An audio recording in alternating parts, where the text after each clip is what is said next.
नमस्कार दोस्तों इंडिया और पाकिस्तान के रिलेशंस हमेशा से ही सेंसिटिव रहे हैं। चाहे 1947 के पार्टीशन के बाद का सिनेरियो हो या फिर 1965 और 1971 के वार्स हो या 1999 का कारगिल कन्फ्लिक्ट हो।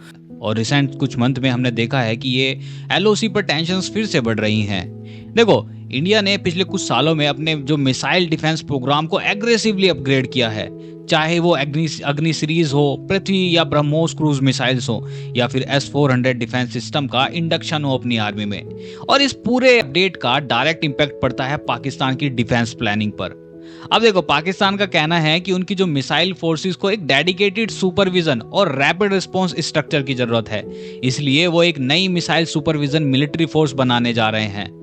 देखो, पाकिस्तान के प्राइम मिनिस्टर शहबाज शरीफ ने पाकिस्तान के 78 इंडिपेंडेंस डे के एक दिन पहले एक बड़ी अनाउंसमेंट कर दी है।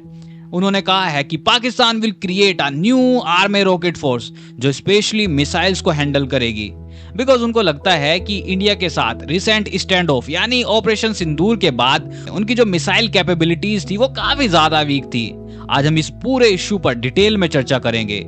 नई फोर्स क्या करेगी और क्या है ये आर्मी रॉकेट फोर्स और इसका फ्यूचर में भारत पर क्या इंपैक्ट होगा।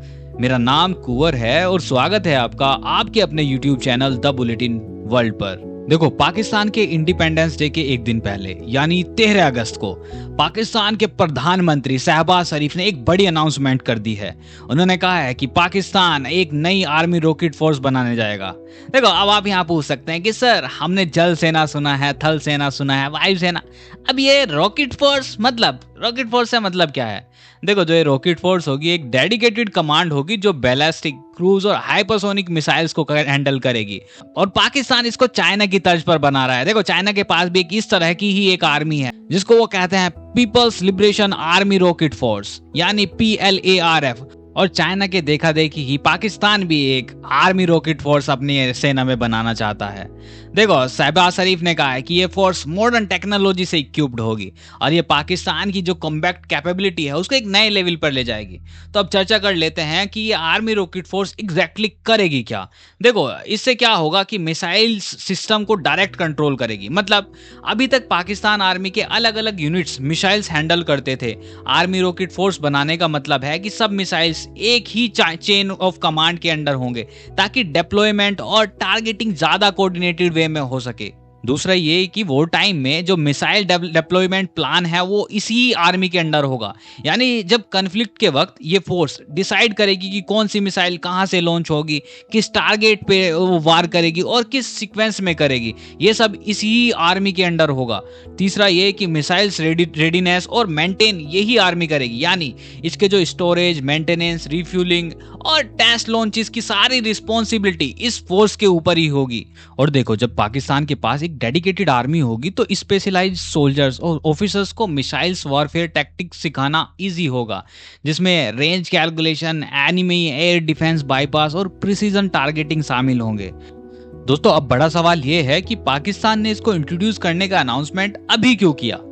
देखिए, ऑपरेशन सिंदूर के टाइम पर पाकिस्तान को रियलाइज हुआ कि उनका जो मिसाइल डिप्लॉयमेंट स्लो और स्कैटर्ड था, क्योंकि अलग अलग आर्मी की यूनिट्स उसको हैंडल कर रही थी और इंडिया ने प्रिसीजन स्ट्राइक्स, ड्रोन्स और मिसाइल डिफेंस सिस्टम का इफेक्टिव यूज करके पाकिस्तान को सब्सटेंशियल डैमेज पहुंचाया था। और दूसरा ये कि जो इंडिया की मिसाइल कैपेबिलिटी है पिछले कुछ सालों में रैपिडली इंक्रीज हो रही है। इंडिया के पास देखो, अब Rafale jets, S-400 air defence systems, BrahMos missile जैसे सिस्टम्स अवेलेबल हैं जो पाकिस्तान की जो एग्जिस्टिंग मिसाइल थ्रेट को न्यूट्रलाइज इजीली कर सकते हैं। तीसरा, पाकिस्तान को एक जो क्विक रिएक्शन स्पेशलाइज्ड फोर्स चाहिए थी जो इंडिया के मिसाइल डिफेंस को बाईपास कर सके और एक डेटरेंस क्रिएट कर सके। प्लस पाकिस्तान ने पिछले कुछ सालों में फतेह 2 टैक्टिकल बैलिस्टिक मिसाइल्स और smash anti-ship ballistic missiles introduce किए थे, जिनको ऑपरेट करने के लिए उसको एक्सक्लूसिव ट्रेंड फोर्स की जरूरत थी। यहाँ अब आपके दिमाग में आ सकता है कि सर, ये पाकिस्तान अपनी आर्मी में इस तरह की एक आर्मी रॉकेट फोर्स इंट्रोड्यूस कर रही है, what does this mean for India. देखो, पहली बात ये कि एक क्लियर सिग्नल है कि पाकिस्तान अपनी मिलिट्री कैपेबिलिटीज को इंडिया के अगेंस्ट फोकस कर रहा है। और ऑपरेशन सिंदूर में इंडिया ने दिखाया था कि उसके पास प्रिसाइज और पावरफुल मिसाइल सिस्टम है, जैसे ब्रह्मोस और आकाश मिसाइल। और इंडिया का न्यूक्लियर जो आर्सेनल भी पाकिस्तान से थोड़ा आगे है। Stockholm International Peace Research Institute के मुताबिक इंडिया के पास 180 न्यूक्लियर वॉरहेड्स हैं, जबकि पाकिस्तान के पास कुल 170 वॉरहेड्स हैं। लेकिन दोस्तों, ये नई फोर्स बनाने का मतलब ये नहीं कि पाकिस्तान एकदम से इंडिया को ओवरटेक कर लेगा। इंडिया के पास अभी भी एडवांस्ड एयर डिफेंस सिस्टम्स हैं, जैसे S-400 और अग्नि 5 जैसे इंटरकॉन्टिनेंट बैलिस्टिक मिसाइल्स, जो 5000 किलोमीटर से ज़्यादा रेंज तक स्ट्राइक कर सकते हैं। प्लस इंडिया अपनी जो अग्नि 6 पे भी काम कर रहा है अभी, जो 2027 तक डिप्लॉय हो सकती है। तो देखो, इंडिया के लिए एक वार्निंग है, लेकिन पैनिक करने वाली कुछ बड़ी बात नहीं है। लेकिन हमें यहाँ समझना होगा, इंडिया और पाकिस्तान दोनों न्यूक्लियर पावर्स हैं और ऑपरेशन सिंदूर के बाद टेंशंस ऑलरेडी काफी ज्यादा हाई हैं। और पाकिस्तान के आर्मी चीफ आसिम मुनीर ने तो यूएस में खुल्लम खुल्ला न्यूक्लियर थ्रेट्स भी दिए थे, कह के कि अगर पाकिस्तान को लगता है कि वो हार रहा है तो वो हाफ ऑफ द वर्ल्ड को एक साथ ले जाएगा। ये सब देखो सुन के इंडिया ने क्लियरली कहा है कि वो किसी भी न्यूक्लियर ब्लैकमेल को टॉलरेट नहीं करेगा।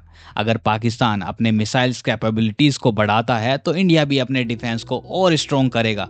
और देखो, इवेंचुअली एक आर्म्स रेस का रूप ले सकता है। प्लस चाइना का इन्वॉल्वमेंट साउथ एशिया के पावर डायनामिक्स को और कॉम्प्लिकेट कर सकता है। देखो, पाकिस्तान का ये स्टेप इंडिया को अपने missile defence, counter strike capabilities और इंटेलिजेंस नेटवर्क्स को और ज़्यादा स्ट्रॉन्ग बनाने के लिए पुश करेगा। ये एक silent but dangerous missile race की शुरुआत हो सकती है दोस्तों।